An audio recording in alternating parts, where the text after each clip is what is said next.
TNI siapkan 4.000 pasukan perdamaian di 9 negara yang sedang berperang, dan 7% diantaranya adalah perempuan.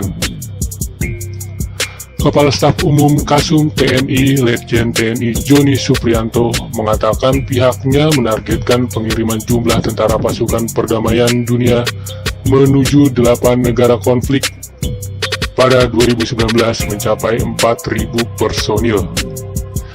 Saat ini kita sudah kirim 2.850 personil pasukan perdamaian. Kita akan menuju 4.000 personil dari Indonesia ke 8 negara pada tahun ini. Konferensi Komite Internasional Palang Merah di Hotel Borobudur, Jakarta Pusat. Pasukan perdamaian tambahan akan dikirim menuju kawasan konflik perang, di antaranya Libanon, Republik Afrika Tengah, 2 kawasan di Kongo, UNISWA, Sudan Selatan, dan MINURSO Sahara Barat.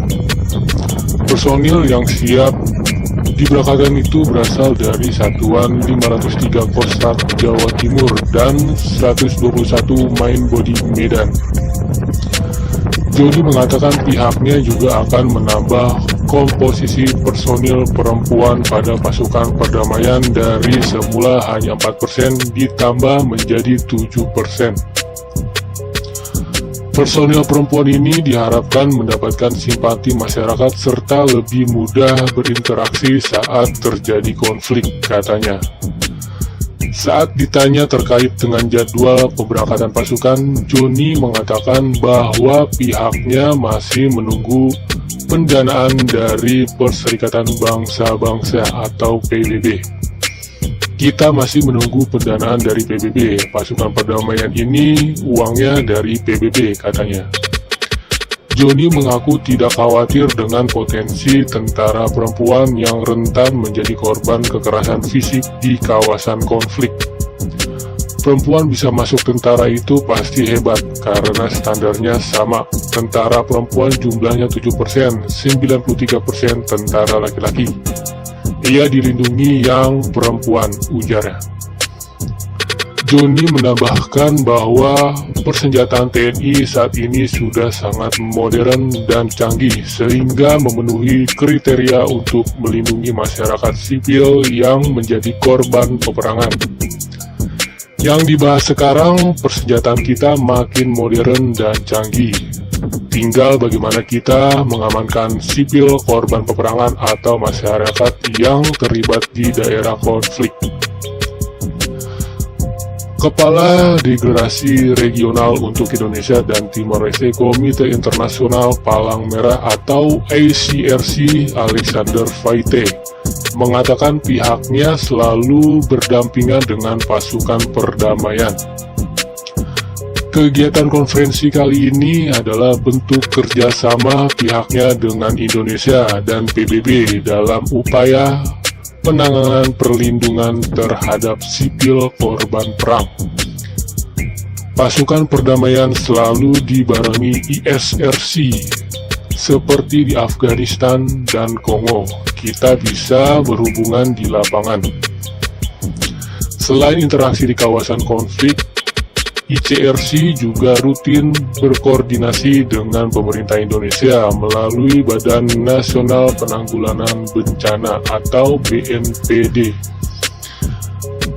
Dalam upaya kemanusiaan, kita juga akan memasukkan pengetahuan tentang kemanusiaan dalam kurikulum pasukan penjaga perdamaian. Acara yang berlangsung di ruang Sumba Hotel Borobudur, Jakarta Pusat dihadiri sejumlah tamu undangan, diantaranya Wakil Sekretaris Jenderal PBB untuk Operasi Perdamaian Jean-Pierre Lacroix, Direktur Regional IRRC untuk Timur dan Tengah Robert Marsini, serta perwakilan tentara dari 28 negara. Indonesia jadi penyumbang terbesar pasukan perdamaian di dunia. Direktur Keamanan Internasional dan peluncuran senjata Kementerian Luar Negeri Republik Indonesia Greta Endah Werganingtyas mengatakan Indonesia mengirimkan personil pasukan penjaga perdamaian untuk berkontribusi bagi perdamaian dan keamanan internasional. Indonesia pun masuk peringkat 8 penyumbang pasukan terbanyak. Indonesia masuk peringkat ke-8 penyumbang pasukan untuk perdamaian sebanyak 2.805 personil. Ditambah dengan 107 personil perempuan, ujar Greta di Kemenlu Republik Indonesia. 10 negara teratas penyumbang pasukan perdamaian pun berasal dari negara-negara berkembang. Menurut Greta, hal itu disebabkan karena adanya pengorbanan paling besar oleh negara-negara berkorban atau berkembang untuk mendukung perdamaian dunia. Sementara pada negara-negara maju, kontribusi pemeliharaan perdamaiannya adalah dengan menyumbangkan dana. Saat ini, penyumbang dana terbesar bagi pemeliharaan perdamaian dunia adalah Amerika Serikat. 10 besar negara teratas penyumbang terbanyak personil pemeliharaan perdamaian adalah Ethiopia, Rwanda, Bangladesh, India, Nepal, Pakistan, Mesir, Indonesia, Ghana, dan Senegal. Tapi bukan hanya kuantitasnya, kualitas para personil juga dikedepankan. Mereka dilatih untuk memiliki kemampuan standar dengan kapasitas tinggi. Ini adalah investasi kami yang tak terbeli dan tak nampak. Investasi semacam itu apabila tidak disiapkan kemampuannya, Greta menambahkan, maka tidak akan mampu mencapai standar. Tidak adanya kemampuan yang standar, tidak adanya kredibilitas personil. Tidak hanya mempengaruhi misi PBB itu, tetapi juga keselamatan personil penjaga perdamaian itu sendiri. Oleh karenanya, Indonesia berharap dapat memperoleh kesepahaman dari negara-negara anggota DK dan anggota PBB untuk meningkatkan kerjasama investasi bersama menyoal pasukan penjaga perdamaian. Bukan hanya dari Indonesia saja, melainkan negara-negara lain sebagai kontribusi untuk meningkatkan level dari sisi pasukan penjaga perdamaian.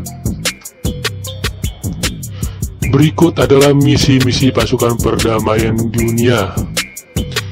Tahun 1960 sampai 1964, United Nations Operation in the Congo. 1988 sampai 1991 United Nations Angola Verification Mission. 1989 sampai 1990 United Nations Transition Assistance Group. 1991 sampai 1995 United Nations Angola Verification Mission 2. 1992 sampai dengan 1994 United Nations Operation in Mozambique. 1992 sampai 1993 United Nations Operation in Somalia. 1993 sampai dengan 1997 United Nations Observers Mission in Liberia. 1993 sampai 1994 United Nations Observer Mission Uganda Rwanda. 1993 sampai 1996 United Nations Assistance Mission for Rwanda. 1993 sampai 1995 United Nations Operation in Somalia. Ada selanjutnya United Nations Angola Verification Mission 3, United Nations Observer Mission in Angola, United Nations Observer Mission in Sierra Leone, United Nations Mission in the Central African Republic, United Nations Mission in Sierra Leone, United Nations Operation in Burundi sampai dengan 2006.